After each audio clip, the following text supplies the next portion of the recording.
Maligayang araw ng paggawa. Dr. Cesar, narito tayo ngayon sa isang mall sa EDSA Mandaluyong kung saan binuksan ng Department of Migrant Workers ang 4,700 trabaho para sa mga Pilipino nagpapalak maghanap buhay abroad. Kasabay nga ngayong Labor Day. Galing itong mga trabahong ito sa 11 recruitment agencies. Dahil sinsago at inipon ng DMW para sa Mega Jobs Fair ngayong araw. 8 sa mga ito ay private recruitment agencies, 3 ang licensed money agency. Indikasyong bukas itong job fair para sa parehong land-based at key-based sa mga hanap buhay. Ayon sa DMW, kabilang dito sa mga destinasyon na padadalahan itong mga mahayag dito ngayon ay ang mga bansang Antigua, British Virgin Islands, Brunei Darussalam, Croatia, Germany, Guam, Japan, Kingdom of Saudi Arabia, Kuwait, Lithuania, Macau, Maldives, Oman, Qatar, Taiwan, UAE, United Kingdom at USA. Tapos na yan, atakin ko lang saglit si Director Rosemary Dunes. Ma'am, matatapos na yung job fair natin. Sama natin si Dr. Cesar Chavez.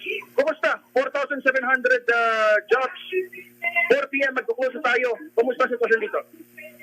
Kasalukuyan pong nagdadatingan pa rin yung ating mga aplikante.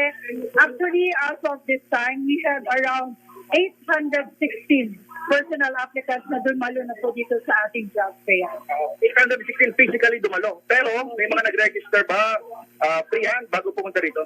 Ang nag-register po pre-hand ay around 2,100. So we're still monitoring around 1,000 plus. Pero siguro po yung iba ay hindi makakarating. So meron naman pong nag-walk-in na rin, nag-drop back sila. Marami-rami na rin po yun, around 300 plus.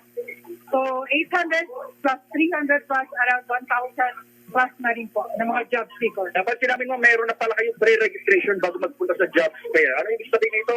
Paano yung sistema na yan? Yeah, 3 days before the job fair, nagkaroon kami ng online pre-registration at makaka-generate sila ng QR code.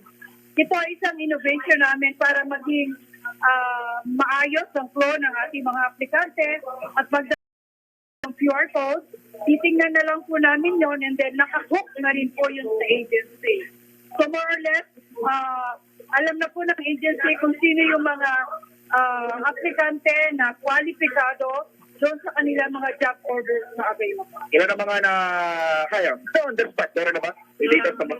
Wala pa po tayong na-hired on the spot kasi ang sabi ng ating mga agency ay ang employer mismo ang magpa-final approval. However, meron na rin po silang sinasabi ng mga pre-qualified at for further interview. Thank you, ma'am, sa oras po. Si Director Duques ng Department of Migrant Workers. Sitwasyon dito sa lungsod ng Mandaluyong. Ito, si Edniel Parrosa. Nag-uulat para sa DZRH. Una sa Pilipinas, una sa Pilipino.